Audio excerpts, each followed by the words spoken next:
There's this one time, one of the creepiest places we've ever been is kind of a story like that. Have you ever heard of the Villisca Axe murders?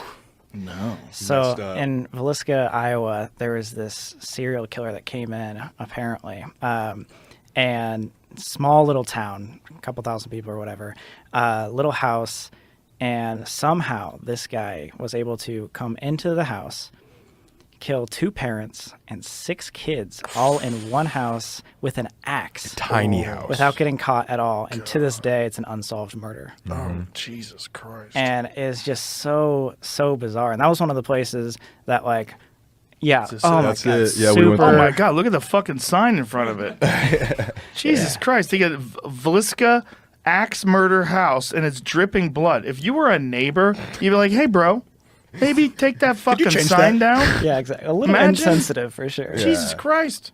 So that was in 1912. That's Yeah. when that all happened. Yeah. So over 100 years. But that was like one of those things that we'd researched, and that was like interesting. But as soon as we stepped foot in that house, it was a whole different vibe. Yeah. It was one of those things that like it was one of the few times we actually had to leave. So halfway, like after doing a little tour with the whole with the tour guide, he was telling us all these stories, and just like being in there was weird. Like our buddy was like feeling like he's gonna throw up, and it was just like really odd. Like that doesn't happen every time, but when it does, it's kind of like. And it might be because of how fucked up it was. Right. There was a lot of things that went down in this Well, murder. it's also about it, right? It would have been interesting if someone brought you into the house without telling you anything. Like, how do you feel in this place?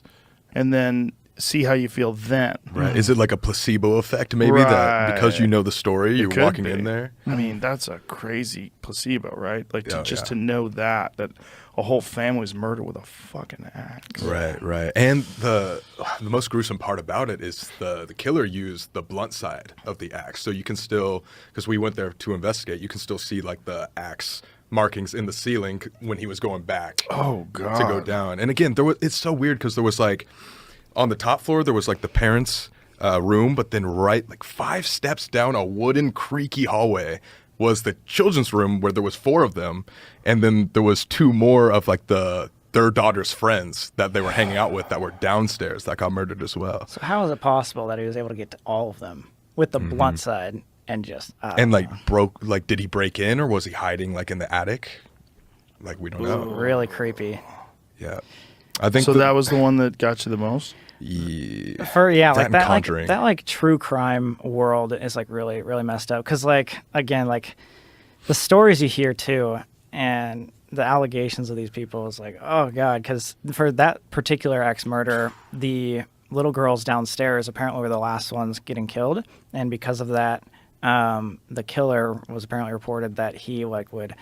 And this is like really disturbing. trigger like, warning. Yeah, like would like unclothe the little girls, and he sat there and he pleasured himself in front of these like dead With like a people. big like slab of bacon. It was like those types of gruesome With a stories. big slab of bacon, A big slab too? of bacon. He like sexually pleasured himself to Oh, these like dead God. bodies. Yeah, like, of so like girls under like 10 too, I think, or 15, something like that. And it never happened again? And then they never found the guy? Did they have suspects? So they do have suspects, and what's really interesting is the 2 main suspects that a lot of people talk about were not the ones that we ended up talking about in our video, just because right before doing a research on this location, we saw this this author that just came out with a book about a serial killer, and she thinks she solved the Villisca Axe murders because that same exact style of murder was actually this the serial killer that went from Midwest town to Midwest town on a train, and it's called The Man from the Train. And the same exact thing. So like things like covering the mirrors after like the death, and like the back of an axe, the fact that he was left-handed, which he would eat meals like afterwards, like he'd like make himself a meal and sit with all the dead bodies and eat. Yeah, cover up every like window because he was like ashamed that if he saw his reflection or something like that. And every single spot that this traveling serial killer went to would cover the windows and do weird things like that, bacon and ritual all that things. stuff. Yeah. So how many different times did this guy supposedly do this? I don't know. I think he did a lot. Like this specific Dozens, serial killer right? did like dozens of times, but the 2 main With suspects. axes. Yeah, with axes, which is weird. And then they explained to us why. And this is a little gruesome too, but if you do the sharp side of an axe, it'll get stuck in your skull.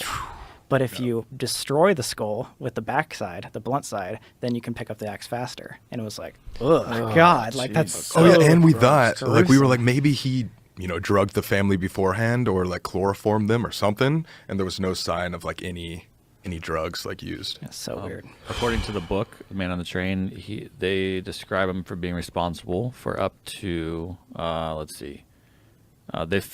feeling certain that Mueller committed 14 family murders totaling 59 victims, less certain varying degrees of his involvement, and another 25 family murders totaling an additional 94 victims. Wow. Oh my god. And there's even one in Germany they think might have been attached to him. Do you have a photo of this guy?